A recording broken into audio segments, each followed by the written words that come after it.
evening. I'm David Wisner. Welcome once again to Dukakis Center Live.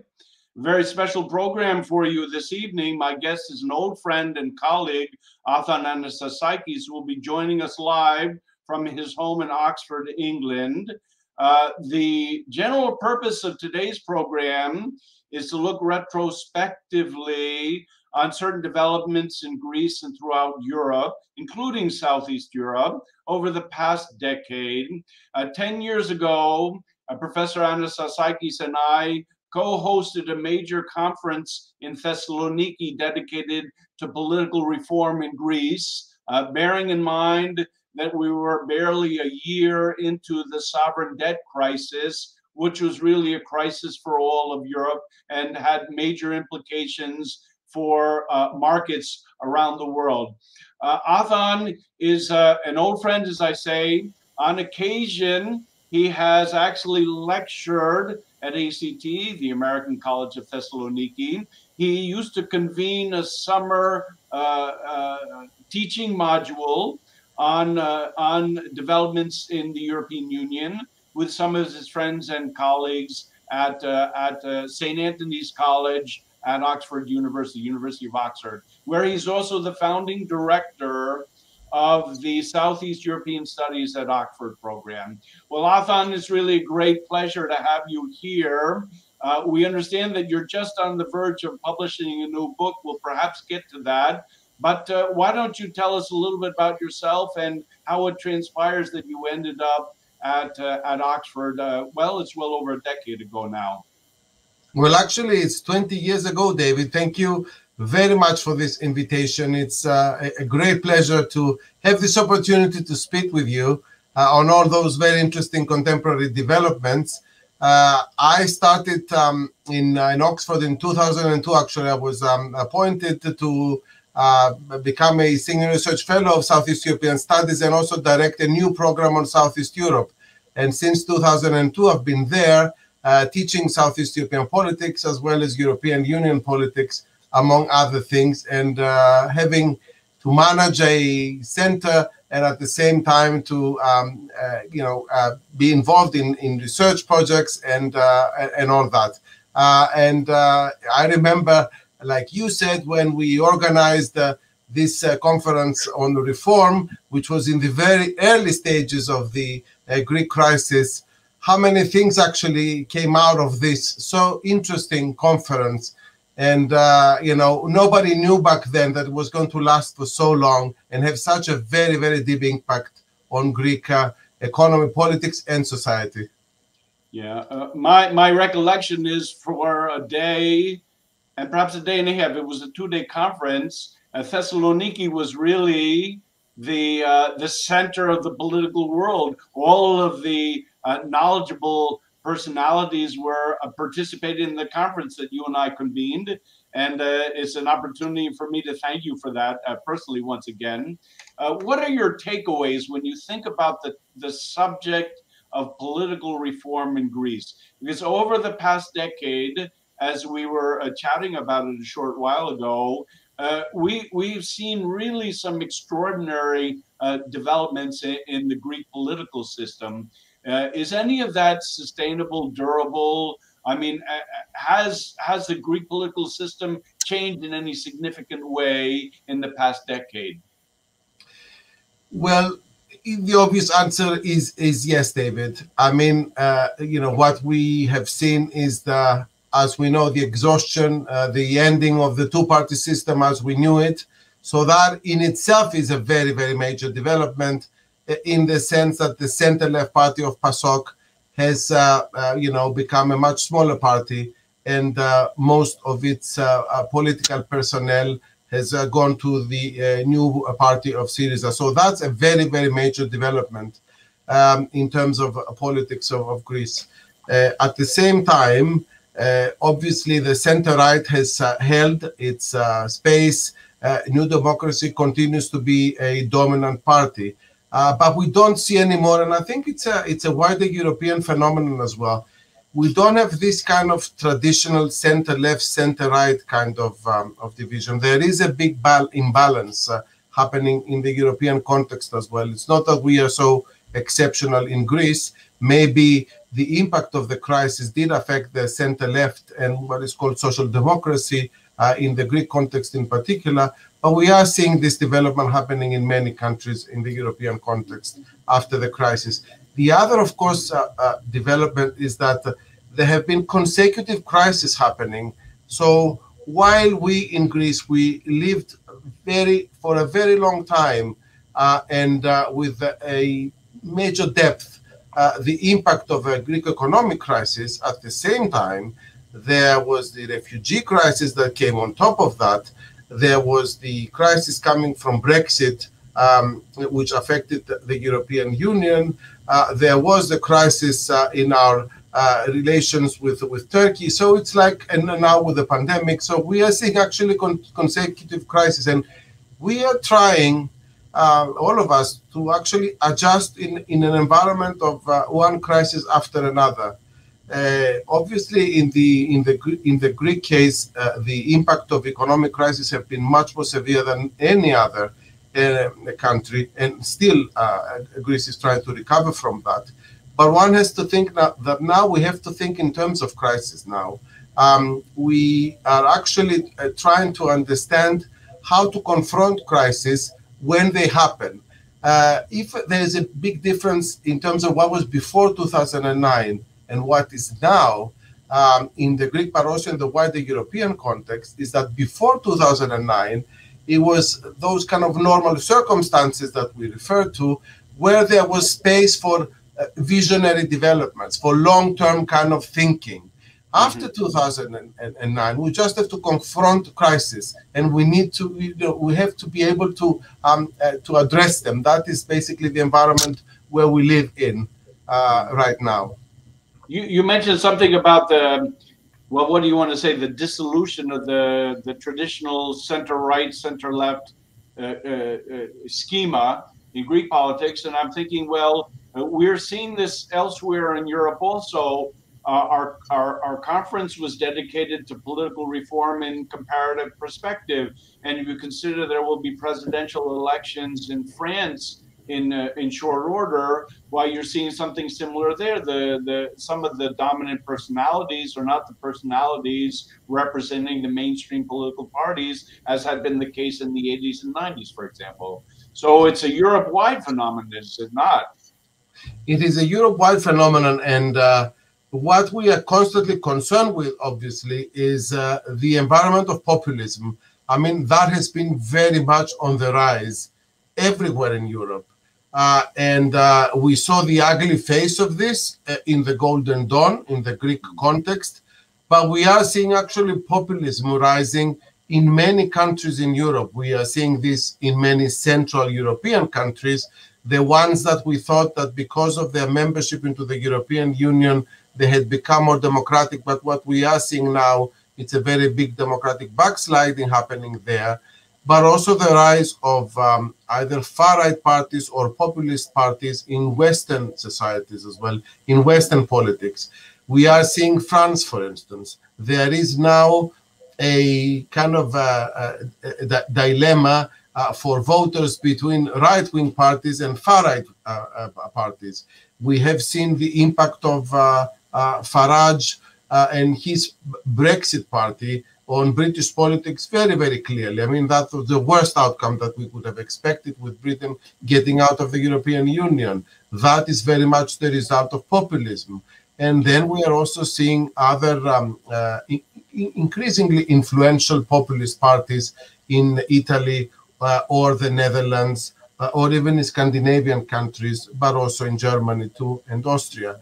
So this is a pan-European phenomenon, and it's actually the main challenge, I think, in terms of the political environment, what to do with this kind of challenge, what to do with populism that often reaches the extremes of far-right and neo-fascism. So, you know, we have a habit of thinking, let's say, in terms of comparative politics, if you will, that Greece is a bit of a laggard. It was late in becoming a nation state. It was late in developing a mature democratic political culture. But here now, over the past decade, in many ways, Greece has been a precursor. Some of the developments we saw in the early part of the sovereign debt crisis are phenomena that we were able to detect elsewhere. Would you agree with this assessment that in some ways Greece has really been on the cutting edge politically in terms of how you structure the system, how you deal with your crises? I think in many ways, Greece has been the precursor of many modern developments. If we think of the Greek Revolution, for instance, the 200th anniversary of which we are celebrating this year, that was a precursor in the European context, in the sense that it was among the first, even the first one, obviously in the Balkan environment, but also in the wider European. That's why the symbolism of this Greek Revolution was so important, because it was the first country to declare and becoming a nation state along the Western kind of standards of the time. Similarly, we've got other firsts as well. If we think of the 1922 Asia Minor catastrophe and the exchange of population, that was also a very first, in the sense that the exchange of population that was agreed by two governments was for the very first time happening globally. Similarly, if we think of the Greek Civil War, the battle between the two ideological systems and the two political systems, communism and capitalism, actually took place in Greece before the whole of Europe, was divided after that. Even in the smaller context of return to democracies in 1974, Greece was one of the first countries to have this collapse of dictatorships or post-war dictatorships, which then followed later with Latin America and in Eastern Europe. So there again, you've got a Greek first. So I'm not surprised that, but that was a happy first in the sense of the 1970s, but it was a very negative first in terms of the Eurozone crisis. So, Greece has been in many kind of respects first country to test quite a few developments in the last 2 centuries. Greece, however, is a latecomer to Europe. So how can you tie what's been happening in Greece, for example, with what's been happening in Europe? And you know quite well, you teach the subject, you've taught it here in Thessaloniki. My colleague who used to teach the Introduction to European Studies course had to change the course significantly every couple of years with a new treaty, with a new set of members entering, with enlargement.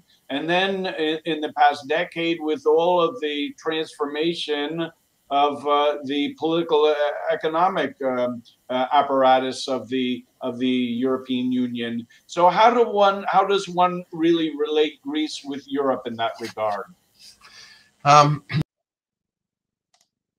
Camera anymore, because when Greece, Spain, and Portugal became members of the European communities in the 1980s, that was a major development at the time, because less developed, less advanced countries of the South would become member states of the European communities, of the rich club at the time. And also these were the first post-authoritarian countries to become members. But since then, especially during the 1990s, we've seen this massive wave of post-communist European states wanting and becoming members of the European Union. And in many respects, that's the irony of the whole thing, is that for these countries, for all these Central and East European countries wanting to become member states of the European Union, Spain, Portugal, and Greece were the model, the successful model of transition from authoritarianism to democracy, and becoming also much richer and more developed in terms of their economic standards. And up until 2009, they were considered to be the model.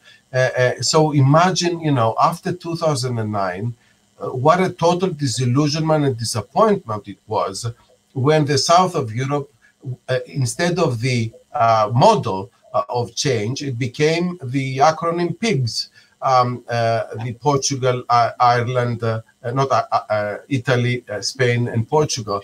And that was, I think, the first blow to how we considered the success of the European Union, in the sense that, you know, it's the start of the consecutive crisis as we know now, but at the same time, how the model countries of the South stopped being, you know, the model countries for the Eastern countries. Right. Now, so in your teaching also, do you face the same sorts of difficulties trying to think, and I should say, make the analogy, I'm teaching U.S. foreign policy, and I was teaching U.S. foreign policy for a number of years, and then suddenly I'm confronted with the Trump administration, and we're thinking, well, the things we take for granted and our assumptions are being challenged. Do we have to rewrite the course? I mean, have the changes been so substantive that you really have to rethink the information you share with the public as a faculty member there at Oxford? Absolutely. The first thing is that, again, the 2009 year was a kind of a pivotal year in terms of us starting to think differently in terms of those developments. Up to then, we would be thinking in terms of integration or deepening, as it is called in the EU jargon. We were thinking of enlargement and how many more countries will become member states of the European Union. And we were thinking in terms of long-term strategic planning. After the crisis, after 2009, we are actually thinking in terms of crisis in the system. We think in terms of disintegration, in the sense that when you've got so many crises, the outcome may be disintegration of the Union, and also countries exiting from the European Union, with the case of the UK, and now obviously having the fear that maybe other countries as well might want to follow this example. We're not seeing this yet, and the Brexit has been a very tormenting experience for everybody, especially for Britain. But still, we have to think differently in terms of how we teach European integration. The theories of integration are changing. We have to think gradually of theories of disintegration, theories of countries wanting to exit the European Union.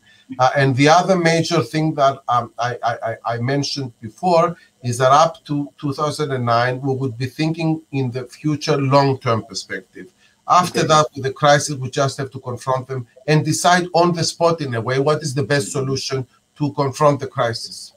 Well, we have a new phrase, Brexit. You've mentioned it a couple times, and now there's Hexit for Hungary.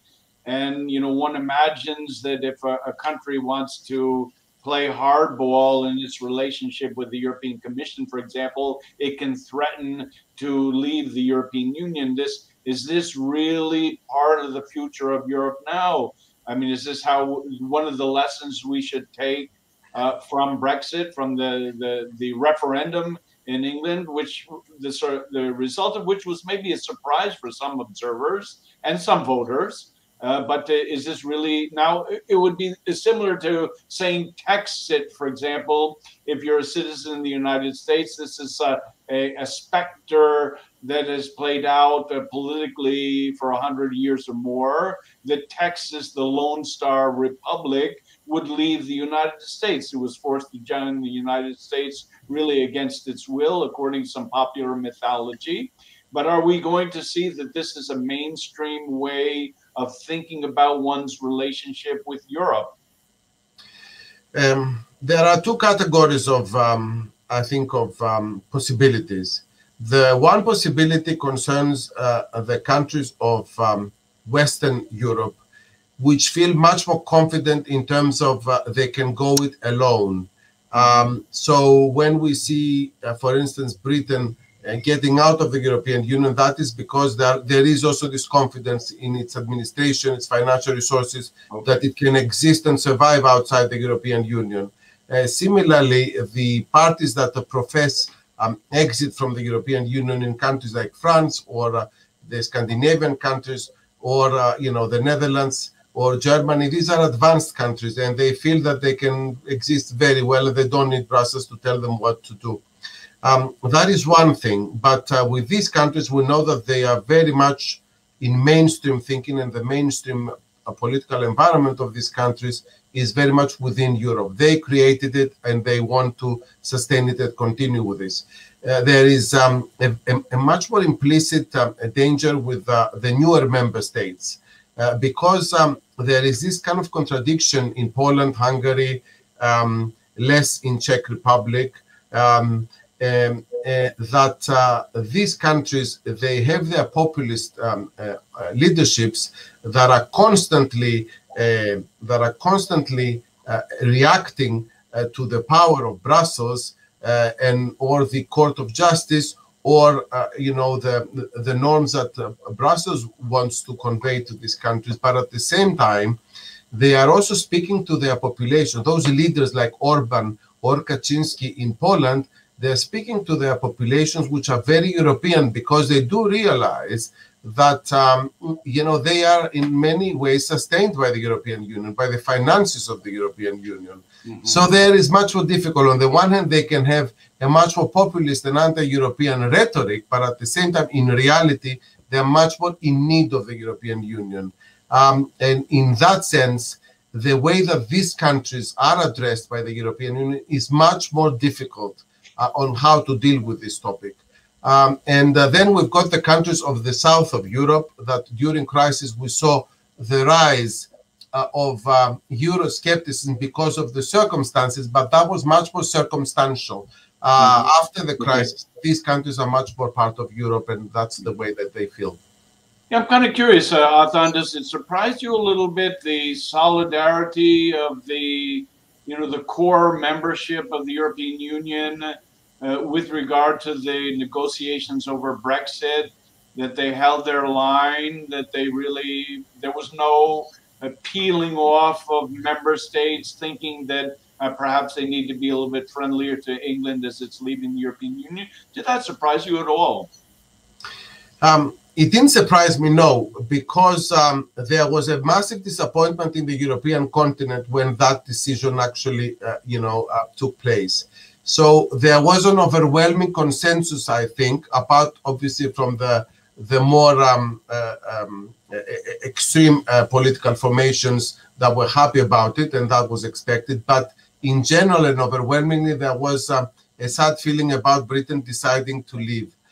In that sense, the elite of Europe, the elites of the European Union, they wanted intentionally as well to show that leaving the European Union is not such an easy thing to do. So I believe that at the beginning, intentionally, they wanted to make this hard for Britain to get out. Of course, eventually, Britain made it hard for itself because it wasn't at all prepared. So, the EU didn't have anything to do in order to make it more difficult. Britain was doing it difficult anyway for its through its own kind of totally unprepared negotiations. Okay. Are there implications for Greece? Because, circling back to our initial line of questioning, we were talking about Greece and the sovereign debt crisis and the rise of the so-called pigs. Grexit was in our lexicon for a brief period of time. What are the implications for Greece, do you think, when you look at how Brexit has played out? Well, Grexit and the fear of Grexit was before Brexit, so it's difficult to compare the two. Okay. What one can see are some similarities on both terrains. For instance, how in the Greek case, and especially during the year of 2015, there was a sense of non-preparedness and irresponsibility of the government at the time on how it was dealing with the European Union, not knowing exactly that it was dealing with very hard negotiators there, and they were taking quite lightly and in a very populist way. I think that was a similar phenomenon in Britain in terms of how those light populists, they were not prepared, and they were selling actually, lies as to what the capabilities were. What we did see, of course, and that for me was a formidable outcome, was that in the Greek case, we do see that reason and the rational choice prevailed despite the difficult 2015, as opposed to the par excellence common sense country, Britain, where irrationality and emotion actually prevailed after the referendum. So the Mediterranean hotheads were the ones that kept their cool, and the phlegmatic Britons are the ones that lost it. Okay, how interesting then now. What about the Balkans? This is your area of scholarly expertise. It would seem to be potentially a crisis zone for the European Union because would we call it ambivalence or uncertainty about the appropriate course of action? Do we make some concessions to Albania, to North Macedonia, potentially, I don't know, to Serbia and whoever else is waiting to join the European Union? Or, are they going according to plan, or is something not functioning very well in Europe with regard to the Balkans, the Western Balkans in particular, but by and large, Southeast Europe? I think that it's good that you make the difference between Western Balkans and Balkans, but also Southeast Europe. In many ways, also when we think regionally at SEESOX in Oxford, when we speak of Southeast Europe, we are more or less talking about a wider kind of regional environment that also includes Turkey. There are historical as well as other political and economic reasons why that region is kind of connected. So we think of Turkey, Cyprus, Greece, and the post-communist Balkans. If we go to the post-communist Balkans in particular, where there are those problems that we are talking about in terms of the connections with the European Union, there are two categories of countries again there. There are those that are the member states, and in that sense, we've got very much Bulgaria, Romania having become members of the European Union. Most think that that was a premature decision, but then it was very tactical and strategic because two Balkan countries had to become member states back then, but they were not prepared. That's why the European Union continued to monitor these countries in terms of their rule of law, which it didn't do with any other country becoming member. So they are still being monitored. There are special mechanisms on how to monitor the rule of law, which is the biggest problem in both of these states.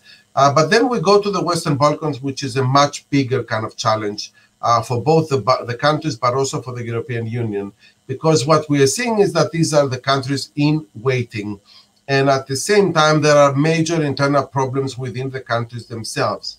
I believe that the latest development in terms of solving the problem of the name issue with North Macedonia was for me a fortunate development because it took out Greece of the Balkan problem in a way. And then the problem was transferred basically to Bulgaria, that's now is blocking the accession of North Macedonia to the European Union. North Macedonia in particular is an unhappy state of things because that was the country that was in a way the most disciplined of all the Western Balkan countries. But because of the name issue and at the same time now Bulgarian historical and language issues, now it still is there. And what we are seeing, that kind of recent bad electoral outcome, and what Zaev has been doing by resigning and then now he's apparently coming back, is a very kind of dangerous moment because we don't know how this is going to affect the politics of the country. And we certainly in Greece, we don't need again that government, that conservative nationalist government that ruled the country under Gruevski. It was very, very bad for the region, but also for Greece. Albania is also a country in waiting as well. And I think that the EU has been giving not good messages, very mixed messages to these two countries in terms of whether to get them in or no, start accession talks. So there is a responsibility from the European Union that is not giving the green light for the accession talks. May I say here, David, that I think comparing with how NATO has handled the issue, NATO has been much more positively coming out of this. It was much more straightforward. It gave the membership. It also expanded the security But at the same time, all this kind of interference is coming from Russia and China and Turkey that are really external actors that are benefiting from the vulnerability of the region. So the EU still doesn't know how to handle it. The region is getting really mixed messages in terms of how accession is going to go there. Okay, well, you mentioned here that we're removing Greece, so to speak, from the picture by putting the focus on the states themselves. One of our mutual friends and one of your former colleagues there at SEESOX, Dimitar Bechev, has written a very good book on Russian influence in Southeast Europe, and it's something that you yourself have studied, the degree of Turkish influence. I mean, there are actors who are preying, if you will, on the weakness of the Western Balkan states on the one hand, and also on this apparent indecisive character of accession talks with Europe. Is that potentially now a threat for us in Greece? There are countries that are wanting to benefit for their own kind of purposes. So we've got three major actors in that region. One is Russia. There is a historical presence there and a particular connection, especially with the Orthodox populations there. May I say here something, because we tend to forget this. Serbia may appear now to have a fantastic relationship with Russia, but that was not a historical phenomenon. Back in the 20th century, and especially under Yugoslavia Tito, Serbia didn't have a good relationship with Russia and the Soviet Union. We all know that very well because they followed their own path. The relationship between Serbia and Russia was something that developed very much after 1989.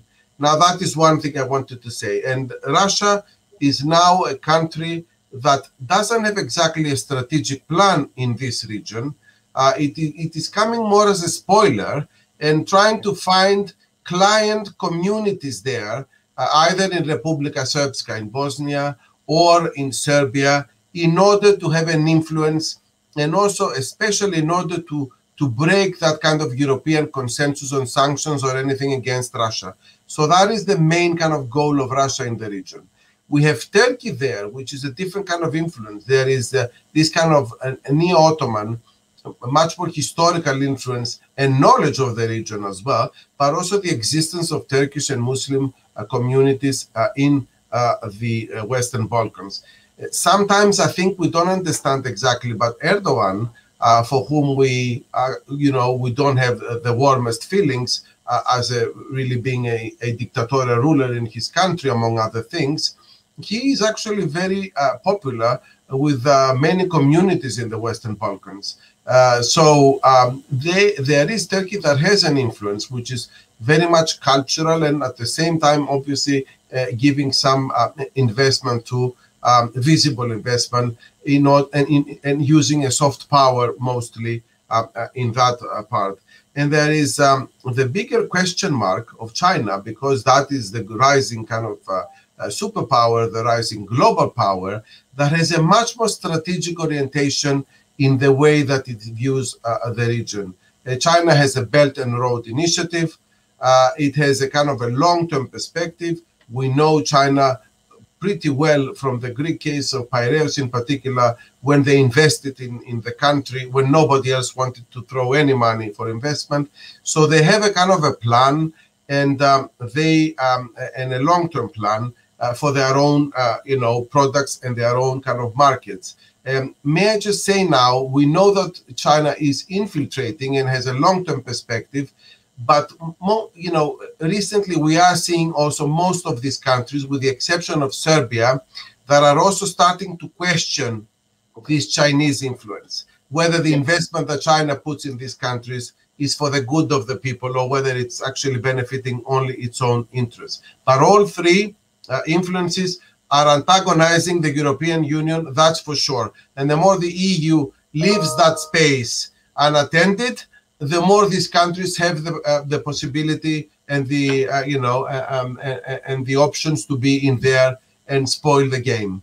Yeah, we on the subject of China, we did a show a couple months ago with Pete Reese of the Manchester China Institute, a fellow American expat and a neighbor of mine now in Thessaloniki.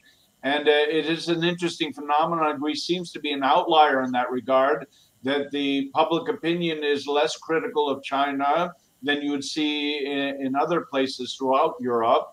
Balkans are now really heavily in debt also to the Chinese, and I think over the long term, this will be a development we'll really have to watch very carefully. We've neglected to speak of one of the crises which Greece and Europe have had to face, and that's the most recent, the current public health crisis of COVID-19. And I suspect you there at Oxford have had to deal with teaching remotely online using various platforms, as have we here in Thessaloniki at the public universities, at the private colleges like ACT. How would you rate the Greek response, first of all, to COVID with respect to what you see taking place in the UK and elsewhere in Europe? And how is this going to impact Europe going forth? I mean, because it has this incredible economic impact, does it not? And that is going to put further strain on the question of public finance throughout the European Union. What are your views on how we're managing with COVID here in Greece first? And what does it mean Europe-wide? Okay. First, comparing, as you put it, Britain and Greece, there are two opposite directions here totally. During the first period of the almost near catastrophic response of the UK government under the very bad leadership of a very bad Prime Minister Boris Johnson, there was, a massive number of deaths, as we know, especially old people, and it couldn't. I mean, it went really bad, as possibly the worst European case. At the same time, what we were seeing was that there was a more confident kind of response coming from the government in terms of saving lives and in terms of avoiding those massive numbers that we saw in other countries. What we saw in the UK, though, is that after with the new year 2021, we are seeing vaccination actually going boom. At the moment, we've got 87% of our population being doubly vaccinated, and now we've got the boosters as well on top of that, which means that there is no resistance to vaccination and there is very limited reaction to this. This is the opposite of what we're seeing in Greece. In fact, what I would say about Greece is that Greece is somewhere in the middle in the European context. Again, Europe is divided between Western countries, which have been vaccinating quite successfully, and with the super case of Portugal, but also the other Western European countries. And then we've got the East and the Southeast European countries that are totally, that are utterly resisting. And we've got the numbers, the low percentages of 15 or 20% vaccination rate in Bulgaria and 30% in Romania, and somewhat higher in the other Central European countries, and Greece being somewhat in the middle. And that is actually, I believe, the outcome of also the impact of disinformation, conspiratorial thinking, and fake news. These East European countries, because of their own background, but Greece as well to a very big degree, we are very vulnerable and amenable to any disinformation which is coming. So that is the reason why there is such a resistance in the vaccination. So these are the two opposite directions to start, to go back to Markham between Britain and Greece.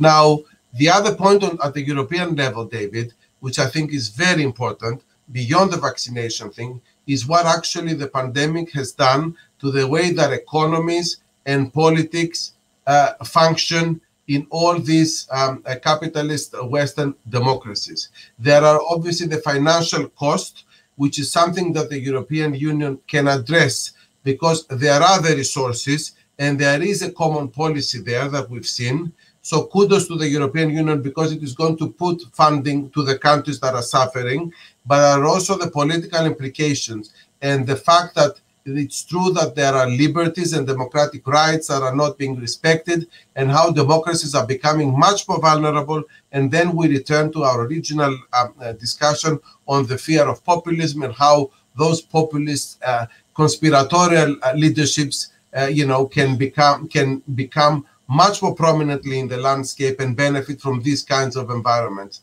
But democracies are actually suffering and they are being badly managed because of the pandemic. That's a very big problem. We'll close with a sort of a bonus or surprise question. Germany, France. Germany will have a new government. It takes time. That's the German way. And I've read at least one very serious piece in the mainstream media that praises the Germans for knowing how to negotiate after a heated election campaign and find a solution to their need to have a government that can function and work. But it will be a different government. There will be different personalities there, and they're likely to deal with the kinds of issues that we've been talking about together here in a somewhat different fashion. Now you're going to have a presidential election in France also.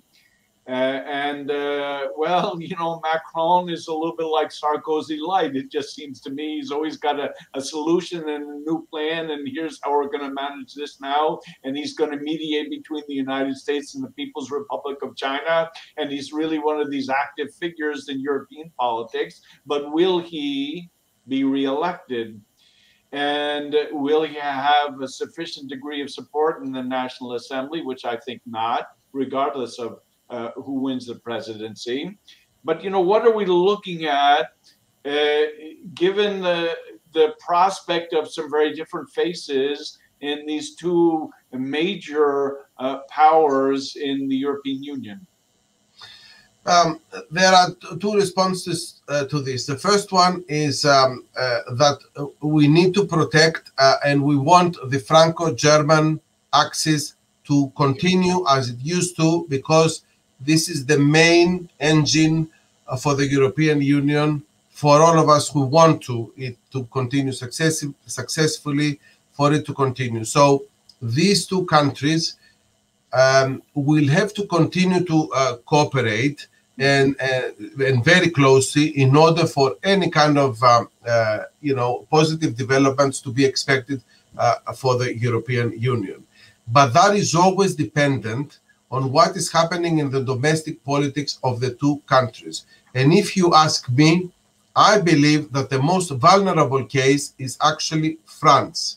While Germany historically has been the country that has been troubling the European continent in one way or another, causing the two world wars, to put it simplistically and quickly, what we have been seeing after the Second World War was a consistent Germany committed to the European project and basically afraid of itself, not to allow anything like what happened in the past to happen again. And what I'm seeing from Germany, although sometimes we don't like the way that Germans may think of our economic habits and how they have been during the crisis, where they were indeed very, very harsh. For the sake of Europe, Germany continues to be very much attached to the European project. So I don't see any kind of change happening there. As you said, they will be able to sit together and create a triple party coalition, and then they will be able to proceed with a usual European kind of orientation. Do we expect changes to happen vis-a-vis Turkey? maybe in terms of atmospherics, but not so much in terms of substance, because they have a very big Turkish population in Germany, and at the same time a lot of Turkish interest in Turkey. So I expect continuity there, even though Merkel, the mother or grandmother of contemporary Europe, is out.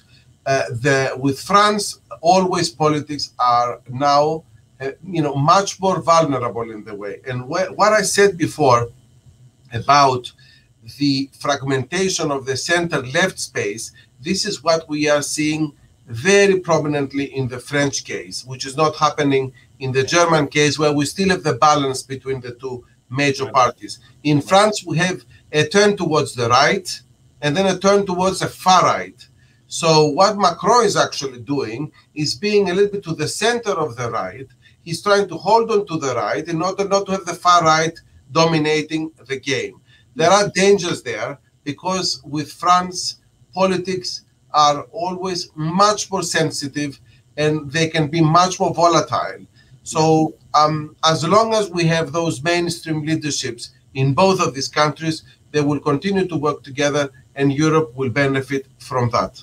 So uncertainty, but at the same time, there is a degree of consistency, especially from the German side. That is something that is of real interest to all of us in Europe. Okay. I think we'll take our leave here, Athan. I mean, I certainly wish I could bring you back to lecture in Thessaloniki, and not merely just for a couple months over the summer, but wouldn't it be great if we were able to benefit from your encyclopedic understanding of politics throughout Europe, and your sensitivity towards what's really happening in Greece, and why we should applaud certain of the developments that we've seen over the past decade. Allow me to make a few very brief announcements here before we sign off.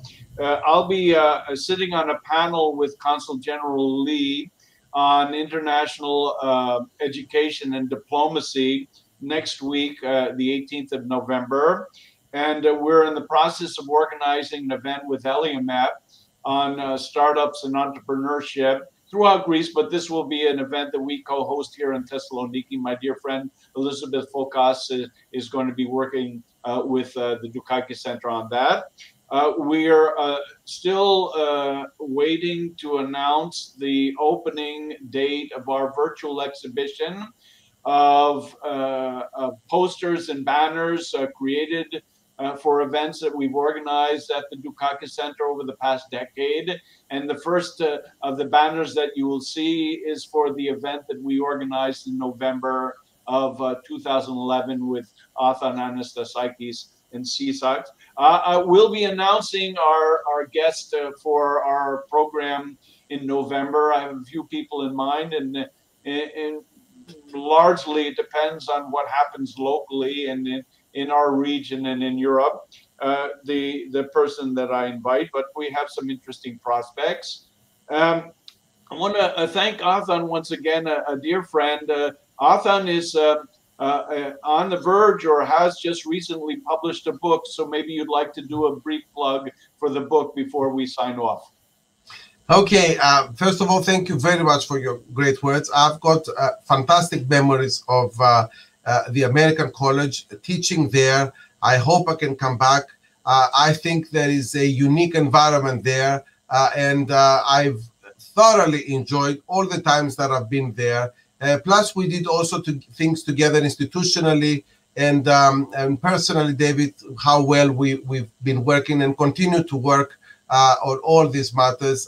For me, is this great opportunity, and I always feel that I have an anchor in Thessaloniki because of you.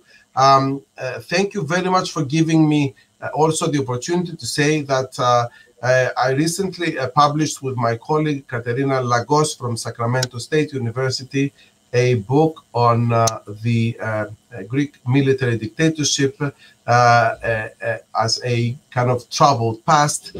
And this is an excellent book, I would say that, but there are contributors in that book as well that have put very important information, and there is depth in the way that the book studies the different angles and aspects of the Greek military regime, ranging from the economy, education, culture, religion, and then going into external affairs, relations with Germany, Britain, France, the United States.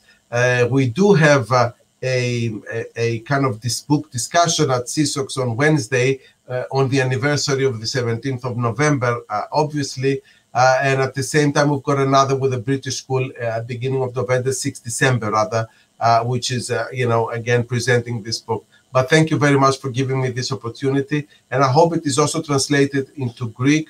But at the moment, it's with Bergen Publications. Okay, excellent. Well, I'm glad we had the opportunity to give the plug there, and I will certainly make every effort to watch as much as I can with regard to how you present the book and how the sales go. Really, congratulations for that. Congratulations for all the great work you do at SEESOX, at the Southeast European Studies at Oxford. And thank you once again. We'll be signing off. And I'm going to thank our viewers and thank our dear friend Pantelis Savidis once again for hosting these series of monthly programs on the Anixeusis web TV show. Good night, then. Thank you, David.